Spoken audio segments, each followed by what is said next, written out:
Alright guys, welcome back to another mod showcase video.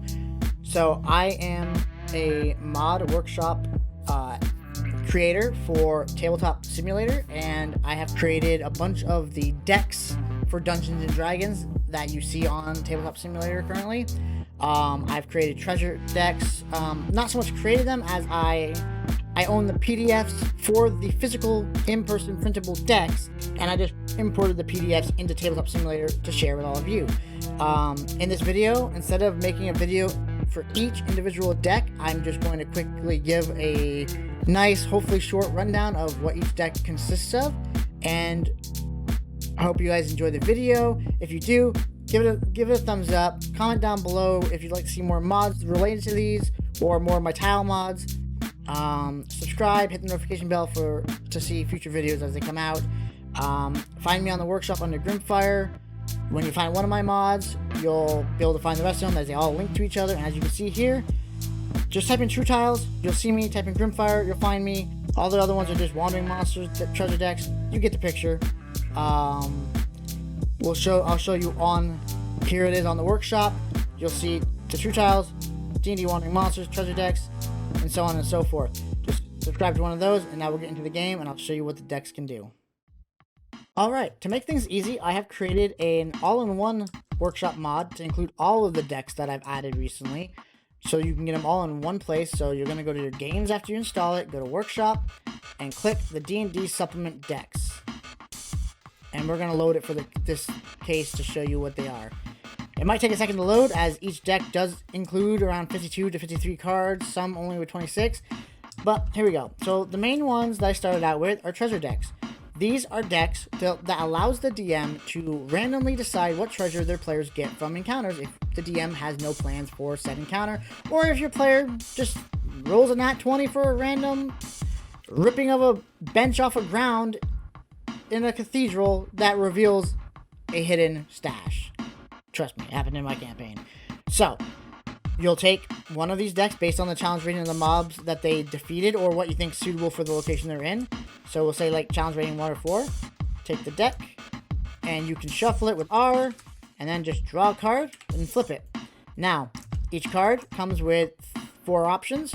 You roll a D12, and you can decide what to give them. Or you could just pick an item off here that you think sounds cool and give it to them.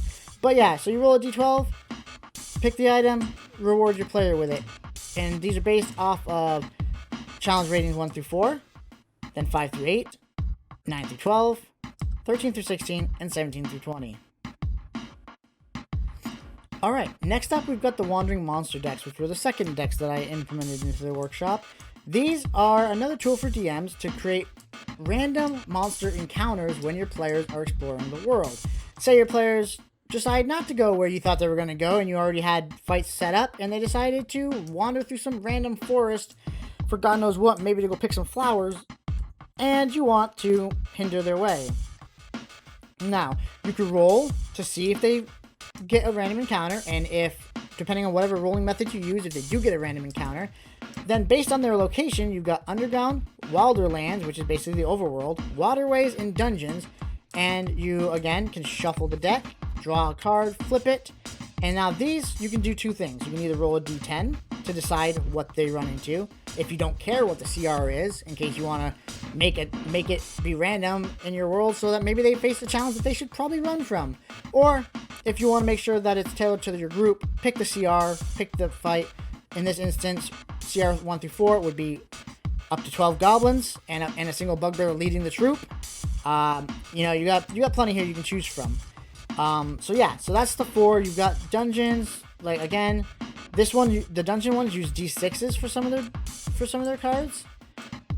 Each one is different and have different encounters, and mixed with the mod on the workshop that allows you to have 3D models, you should be able to find all the monsters you need for it. So guys, funnily enough, I just realized that this mod does not include all my decks, as I am missing the Objects of Intrigue decks, which I will have to add to this mod if I can, after I do this video. I'll show you those separately instead, but for the time being, we're going to move on to the luck decks. So you've got the natural 1 deck and the natural 20 deck. Basically, some DMs like to give out inspiration to their players for awesome roleplay moments or awesome thought process moments.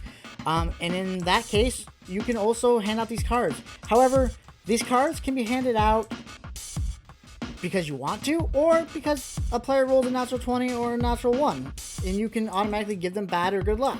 So the good luck cards, if you can shuffle it and draw one, has things like, this card may be handed to the GM at any time for the following benefit. Choose your initiative score. So it gives them kind of a cheat card. Now, the bad luck cards are for the GMs, and it says this card may be played against you by the GM at any time for the following effect. Turn a missed hit against you into a hit. So it's little fun things to change your game around a little bit, add some bad and good luck into your Dungeons & Dragons campaign. And the last set of decks from this overall mod is the critical hit and miss decks. So these decks are for both GMs and players. You've got critical hit decks for both GMs and players. The decks do have a combination of cards in here, so you might want to separate them. I might make a mod later kind of separating them. But if you draw a card from here, you'll see right here it says life-threatening. This is a life-threatening option for if your player was to get a crit. If they crit, you'll see symbols on the left here, which basically the first option is always slashing weapons. The second option is a piercing, usually like ranged weapon. The third is a blunt weapon, and the fourth is if they did a magic attack. So basically, if your player lands a critical strike with their slashing weapon, it says that they do a low slash, or kind of gives you flavor text, and then it says they do maximum double damage. Therefore, if your player's a barbarian and they're rolling 2d10s for their weapon, they automatically do 40 damage due to this card. That can be strong. However, the GM also has cards to play against the players when the monsters get crit. Now, this is just setback cards, which are the weakest cards. So, like, if a goblin uses a slashing attack, got a nat 20, and raging attack, they do double damage, and you may make an attack of opportunity against your attacker. So basically, that means you roll a natural 20, you roll their damage dice for both their damage and the natural 20, then you double it, and they get an opportunity attack against whoever they're attacking as well. Now, the one that's the most fun in my opinion is the critical fail deck. Whenever a monster or a player fails, you draw one of these. And they have different levels as well. Like awkward is the base level, and then they've got really embarrassing ones that you can get as well. But basically, if you critical fail with a sword, it says, who turned off the lights? If you are wearing headgear, it slips over your eyes. You are blinded and must use a bonus action to reposition. So, cute little cards to just add more gameplay to your Dungeons & Dragons combat fights, whether it be adding a lot more damage, making your crits feel more impactful, or silly things for the critical fails to kind of add more flavor to what actually happened when they fail. Alright, so as I promised, here are the Object of Intrigue decks. Now, I'm going to have to add these to that other mod, but you can get these on their own as well. These are basically just like the Wandering Monster decks, except for these are for points of interest. Again, if your characters derail your campaign and go off into a woods that you haven't even planned out yet. So let's say they go into they're in the overworld, they're going through some woods, you shuffle this deck, draw a card, and you'll see they have encountered a deserted campsite. And it even gives you a small description. A small tent is pitched on the side of the clearing, a cooking fire smolders a few feet away, and the smell of bacon lingers in the air. The morning sun pleasantly warms the quiet and deserted campfire. And now you roll a d12 to kind of decide what is up with this campfire, this campsite. So like a 1 through 6, eating the food while taking a short rest bestows the same benefits as a long rest. So they can take a short rest, eat some food at the campsite, and take a long rest basically. Some other little things. Some of these will have bandit camps, and bandits will be at them or be coming back to them. You've got waterways, underground, dungeon, and wilderlands, just like you have in the Wandering Monsters decks. All these decks can be used by themselves or with each other in order to create a really remarkable campaign for you and your players, and will help you in your Dungeon Master planning.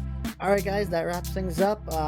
This is all of the deck mods that I've added into the workshop for Tabletop Simulator. I hope you guys enjoyed this video. I hope it was insightful, let you guys know what the decks are all about. And I hope you enjoy this video, and if you do, make sure you give it a thumbs up. Comment down below if you want to see any more videos of this nature, if you have any questions. Make sure you subscribe and ring that notification bell if you want to see the next video that I put out and get notified of it. You can also follow me at www.twitch.tv/grimfire. The link will be up here somewhere, as well as in the description below. I stream there every Tuesday and Thursday at midnight, going to about 3 to 4 in the morning. I also try to stream on the weekends when I can. I don't have any set schedules for the weekends, but you can come see me. I usually streaming some RPGs and stuff. Sometimes I do Tabletop Simulator when I'm adding mods and building dungeons, and you can come in and ask me any questions you have then, and I will answer them. So be sure to follow me over there, and I guess that's it, and I'll see you guys in the next video. A little quick edit here. When this video goes live, this mod should be updated to include all the objects of Intrigue decks, as I just updated the mod here after I realized they were not originally included. So you should be able to find them on the workshop now, guys. I hope you enjoy, and have a good rest of your weekend.